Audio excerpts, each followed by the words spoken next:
کہ کل قیامت کے دن ایک عورت 4 مردوں کو جہنم میں لے جائے گی۔ عرض کیا گیا وہ کیسے؟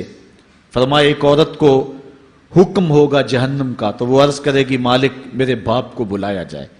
باپ کو بلایا جائے گا، یا اللہ یہ میرا باپ ہے، میں اس کی بیٹی، میری تربیت کا جوہر اس کے ہاتھ میں تھا، آج جن بدکاریوں اور گناہوں کے سبب جہنم میں جا رہی ہوں اس کا ذمہ دار یہ ہے۔ وہ باپ جس نے اپنی بیٹی کو سب کچھ دیا، اپنی اولاد کی تعلیم کے لیے اپنے پلاٹ بیچ دیے، جائیدادیں فروخت کر دی، نہیں دیا تو دین نہیں دیا، کل قیامت کے دن وہ اللہ کے حضور کیا جواب دے گا؟ ارشاد ہوگا اسے بھی پکڑو، اس کے باپ کو بھی پکڑو اور جہنم میں لے جاؤ۔ عرض کرے گی نہیں مالک میرے بھائی کو بلایا جائے۔ بھائی کو بلایا جائے گا، مالک یہ میرا بھائی ہے، میں اس کی غیرت تھی، میں جن راہوں پہ چل کر کے تیرے عتاب اور تیرے قہر و غضب کی حقدار بنی اس کا ذمہ دار یہ ہے، اگر یہ مجھے روکتا، اپنی آبرو کی حفاظت کرتا، اپنی ناموس کا پہرا دیتا تو میں ان راستوں کی مسافر کیسے بنتی؟ میری خرابی کا ذمہ دار یہ ہے۔ اب وہ بھائی کیا جواب دے گا جو چوکوں اور موڑوں پہ کھڑا ہو کے آنے اور جانے والی بہنوں اور بیٹیوں کو دیکھتا ہے اور یہ سمجھتا ہے کہ میری بہنیں اور میری بیٹیاں گھر میں محفوظ ہیں؟ وہ قیامت کے دن کیا جواب دے گا؟ ارشاد ہوگا اسے بھی پکڑو، اس کے باپ کو بھی پکڑو، بھائی کو بھی پکڑو، جہنم میں لے جاؤ۔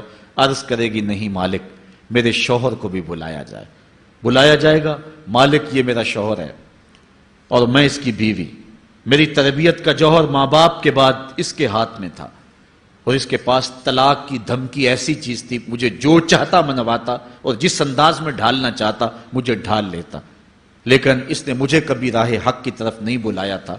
وہ شوہر کیا جواب دے گا جو خود اپنے دوستوں کو چائے پہ بلا کے اور اپنی بیوی کو سامنے برہنہ منہ بٹھا کے بعد میں اس کے حسن کی داد مانگتا ہو، بتاؤ بھابی کیسی ہے؟ تو وہ کیا جواب دے گا قیامت کے دن؟ ارشاد ہوگا اس کو بھی پکڑو، اس کے باپ کو بھی، اس کے شوہر کو بھی اور اس کے بھائی کو بھی جہنم میں لے جاؤ۔ عرض کرے گی نہیں مالک میرے بیٹے کو بھی بلایا جائے۔ بیٹے کو بلایا جائے گا، مالک یہ میرا بیٹا ہے، میں اس کی ماں ہوں، میرے سینے میں اس کے لیے تڑپتی ہوئی ممتا تو نے رکھی تھی، یہ روٹھ جاتا تو زندگی اجاڑ ہو جاتی، جو بھی چاہتا ضد کر کے منوا لیتا، مجھے کسی کے گھر کے برتن بھی مانجنے پڑے تو میں نے اس سے بھی گریز نہیں کیا، اس کی ہر فرمائش کو پورا کیا، اپنا زیور بیچ کے اس کی تعلیم مکمل کروائی۔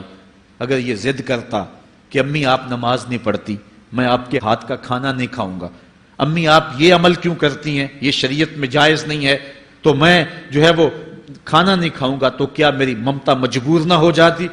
اس نے ساری زندگی کیا مجھے اس کے بارے میں کوئی کہا تھا، نیکی کی طرف بلایا تھا، بدی سے روکا تھا؟ جس بیٹے نے اپنی ماں سے ہر ضد پوری کروائی ہو تو اس نے صرف دین کے بارے میں کوئی ضد نہیں کی ہے، تو وہ کل قیامت کے دن کیا جواب ہوگا؟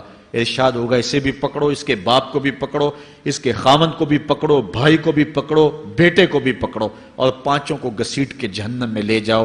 فرمایا ایک عورت 4 مردوں کو قیامت کے دن جہنم